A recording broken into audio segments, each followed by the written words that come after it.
Recycling Day is coming up, and it is time to start thinking about all of those plastic containers piling up in your recycling bin. But before you toss them in, did you know that most plastics need to be prepped first? So today, I am excited to share how to clean and prepare plastic so it is accepted and recycled. Hey friends, it is me from a platform where we explore how to make the most out of life with kids, including lots of easy science experiments and practical life skills. If you haven't checked out our channel yet, hit that subscribe button so you don't miss any of our upcoming videos. And while you're at it, give this video a thumbs up because it really helps us out. Alright, let's get started. The first step to recycling plastic is to look for the recycling symbol. You'll often find this at the bottom of the plastic item. Inside the triangle is a number between 1 and 7. That number tells you which kind of plastic it is. Some recycling facilities are able to recycle all kinds of plastic, but others aren't. We live in a county that doesn't accept most plastics, so I wanted to make sure that the plastics that we do have are super clean and ready for their next life. So now it's time to rinse out any leftover food or drink. Leftover liquids and sticky foods can contaminate the entire batch of plastic being recycled.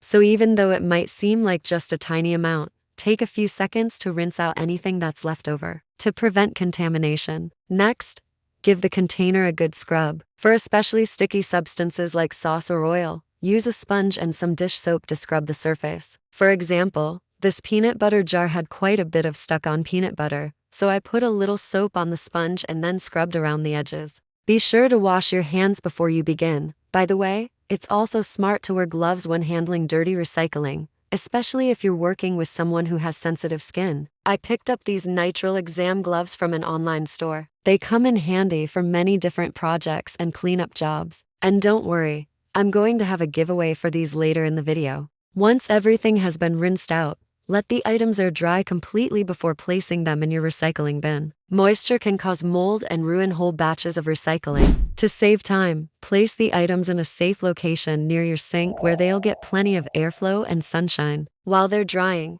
get started on step 4. Remove any remaining labels. Some recycling centers ask for labels and caps to be removed. Check with your local recycling guidelines to see what's required in your area. Most plastic bottles will have labels, so go ahead and peel them off. My favorite way to remove labels is to cover the bottle with warm water for a few minutes. The heat softens the glue underneath the labels and then they peel off much more easily. I also like to save the labels if I can because they usually have information on the original product. Then I can reuse the labels for writing and other craft projects. If you have a lot of plastic to clean, you may want to remove the caps while you're at it. Otherwise, just pop the caps back onto the bottles. I decided to remove the caps since our recycling center prefers that we recycle them separately. Plus, there are several creative ways to reuse plastic bottle caps. I'll link to a video with some fun ideas in the description below. Now that all of our plastics are clean and dry, it's time to sort them out by type. Again,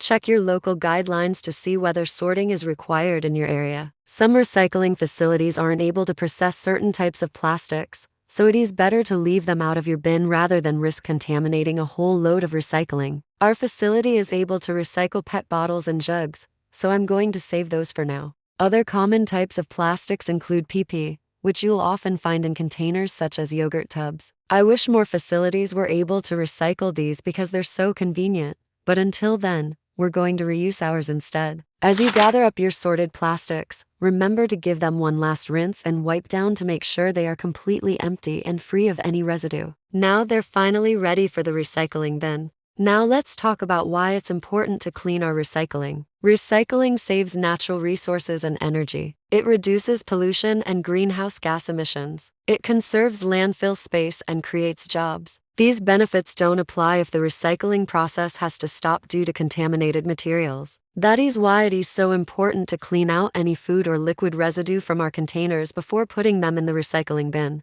It is also important to remove labels because they are usually made from a different material than the plastic. Sometimes the ink on the label can also be toxic. Removing the labels means that the whole recycling process isn't slowed down or stopped while workers try to remove the labels from each item. The last thing you can do to help ensure that your plastics are properly recycled is to know your local rules. Check with your city or county's waste management department to find out what can and can't be recycled in your area. I've included a link to the Recycling Council of Ontario's website in the description below. This site helps you determine whether certain items are recyclable in your area. If you live in North America, you can also visit a website to learn about your local recycling rules and view a list of frequently asked questions. I'm so glad that you're taking the time to recycle and help the planet. I think it's great that you're teaching this example to your children. Our future depends on it. All right, it's giveaway time. One lucky viewer from anywhere in the world is going to win one of these nitrile exam glove boxes. These are great for arts and crafts, science experiments, cleaning, and much more.